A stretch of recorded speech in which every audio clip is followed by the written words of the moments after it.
कभी किसी ऐसे आदमी से मिले हो जो खुद के दुख भूलकर जानवरों के लिए जीता हो, जिसकी दुनिया उसके कुत्ते, बकरी, गाय और बिल्ली तक सीमित हो, और फिर वही दुनिया एक पल में उजड़ जाए।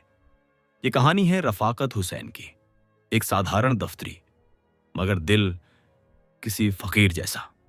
उसकी दुनिया जिसमें सुकून था, संतोष था, एक बरसात की रात, सब कुछ बदल गया। क्या हुआ उस रात, क्या खोया रफाकत ने, और क्या बचा उसके पास जब सब चला गया? तो चलिए शुरू करते हैं।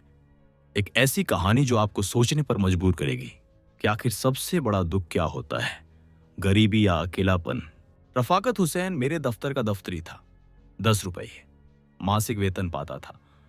2-3 रुपए बाहर के फुटकर काम से मिल जाते थे। यही उसकी जीविका थी। पर वह अपनी दशा पर संतुष्ट था। उसकी आंतरिक अवस्था तो झात नहीं, पर वह सदैव साफ सुथरे कपड़े पहनता और प्रसन्नचित्त रहता। कर्ज इस श्रेणी के मुनश्यों का आभूषण है। रफाकत पर इसका जादू न चलता था। उसकी बातों में कृत्रिम शिष्टाचार की झलक भी न होती। बेलाग और खरी कहता था, अमलों में जो बुराइयां देखता साफ कह देता। इसी साफ गोई के कारण लोग उसका सम्मान हैसियत से ज्यादा करते थे। उसे पशुओं से विशेष प्रेम था। एक घोड़ी, एक गाय, कई बकरियां, एक बिल्ली और एक कुत्ता और कुछ मुर्गियां पाल रखी थीं। इन पशुओं पर जान देता था। बकरियों के लिए पत्तियां तोड़ लाता, घोड़ी के लिए घास छील लाता।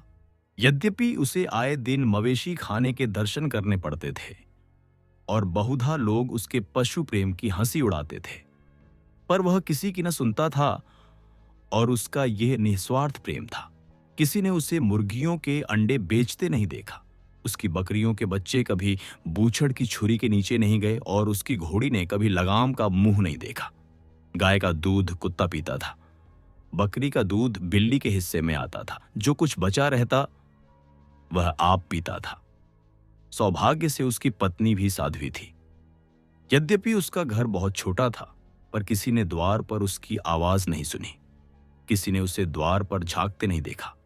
वह गहने कपड़ों के तगादों से पति की नींद हराम न करती थी। दफ्तरी उसकी पूजा करता था। वह गाय का गोबर उठाती, घोड़ों को घास डालती, बिल्ली को अपने साथ बिठाकर खिलाती। यहां तक कि कुत्ते को नहलाने से भी उसे घृणा न होती थी। बरसात थी, नदियों में बाढ़ आई हुई थी। दफ्तर के कर्मचारी मछलियों का शिकार खेलने चले। शामत का मारा रफाकत भी उनके साथ हो लिया। दिन भर लोग शिकार खेला किए। शाम को मूसलाधार पानी बरसने लगा। कर्मचारियों ने तो एक गांव में रात काटी। दफ्तरी घर चला, पर अंधेरी रात राह भूल गया और सारी रात भटकता फिरा। प्रातःकाल घर पहुंचा तो अभी अंधेरा ही था, लेकिन दोनों द्वार पट खुले हुए थे। उसका कुत्ता पूंछ दबाए करुण स्वर से कराहता हुआ आकर उसके पैरों पर लौट गया। द्वार खुले देखकर दफ्तरी का कलेजा सन्न से हो गया। घर में कदम रखे तो बिल्कुल सन्नाटा था। 2-3 बार स्त्री को पुकारा, किंतु कोई उत्तर न मिला। घर भाई भाई कर रहा था। उसने दोनों कोठरियों में जाकर देखा। जब वहां भी उसका पता न मिला तो पशुशाला में गया।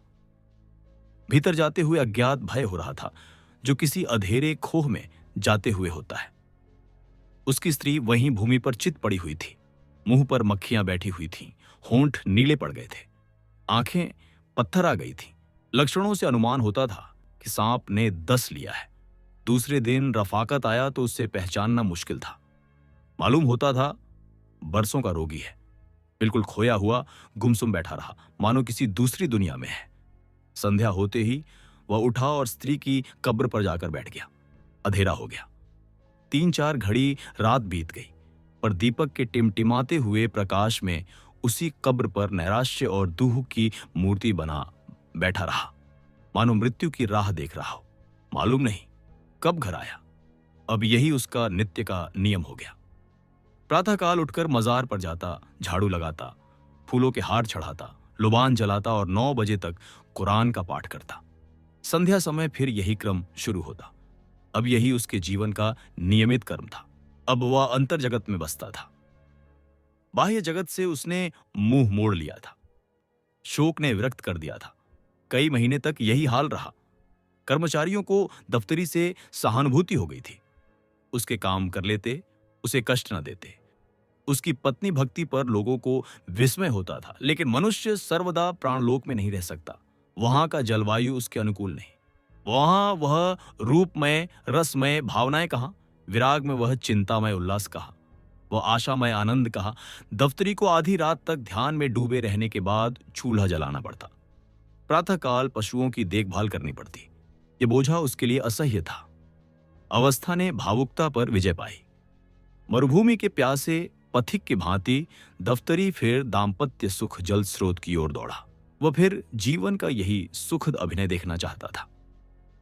पत्नी की स्मृति दाम्पत्य सुख के रूप में विलीन होने लगी, यहां तक कि 6 महीने में उस स्थिति का चिन्ह भी शेष न रहा। इस मोहल्ले के दूसरे सिरे पर बड़े साहब का एक अर्दली रहता था। उसके यहां से विवाह की बातचीत होने लगी। मियां रफाकत फूले न समाये। अर्दली साहब का सम्मान मोहल्ले में किसी वकील से कम न था। उनकी आमदनी पर अनेक कल्पनाएं की जाती थीं।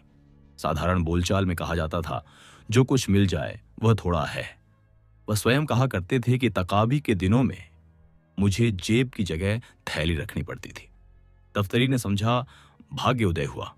इस तरह टूटे जैसे बच्चे खिलौने पर टूटते हैं।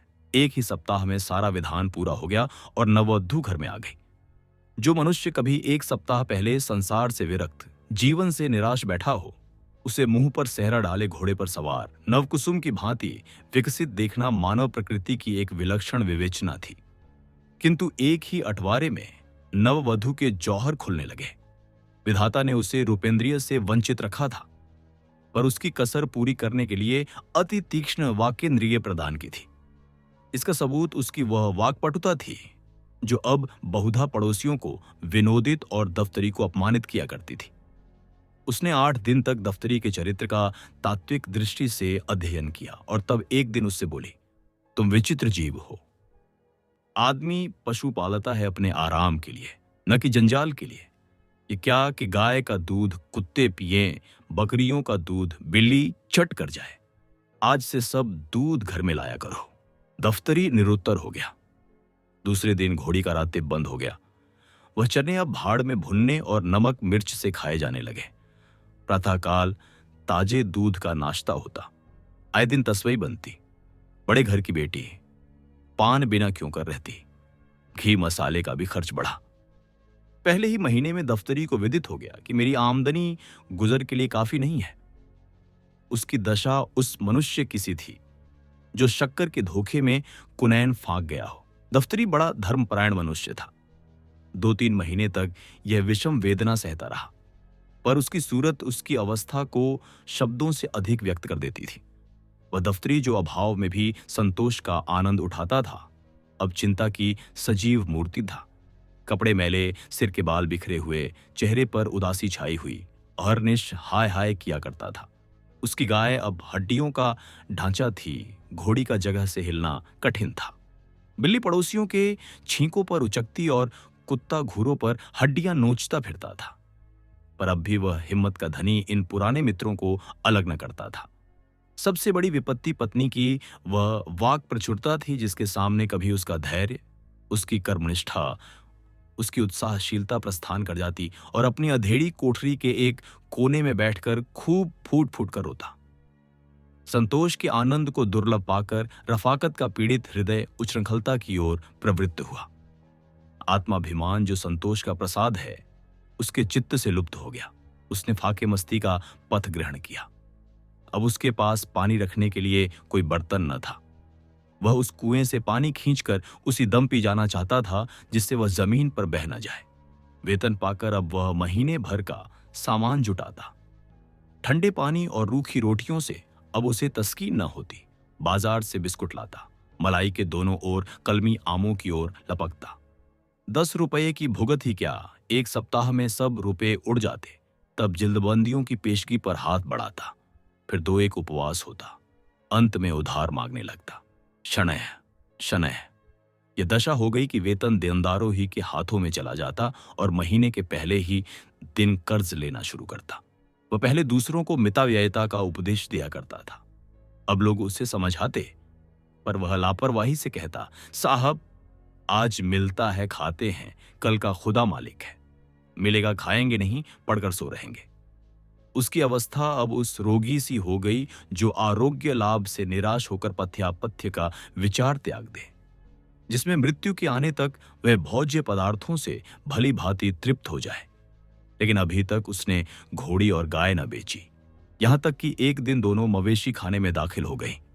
बकरियां भी तृष्णा व्याघ्र के पंजे में फंस गई। पुलाव और जर्दे के चस्के ने नानबाई का आड़नी बना दिया था। जब उसे मालूम हो गया कि नगद रुपये वसूल न होंगे, तो एक दिन सभी बकरियां हाँक ले गया। दफ्तरी मुंह ताकता रह गया। बिल्ली ने भी स्वामी भक्ति से मुंह मोड़ा। गाय और बकरियों के जाने के बाद अब उसे दूध के बर्तनों को चाटने की भी आशा न रही, जो उसके स्नेह बंधन का अंतिम सूत्र था। हाँ, कुत्ता पुराने सद्व्यवहारों की याद करके अभी तक आत्मीयता का पालन करता जाता था, किंतु उसकी सजीवता विदा हो गई थी। यह वह कुत्ता न था जिसके सामने द्वार पर किसी अपरिचित मनुष्य या कुत्ते का निकल जाना असंभव था। वह अब भी भूंगता था, लेकिन लेटे लेटे और प्रायः छाती में सिर छिपाए हुए, मानो अपनी वर्तमान स्थिति पर रो रहा हो।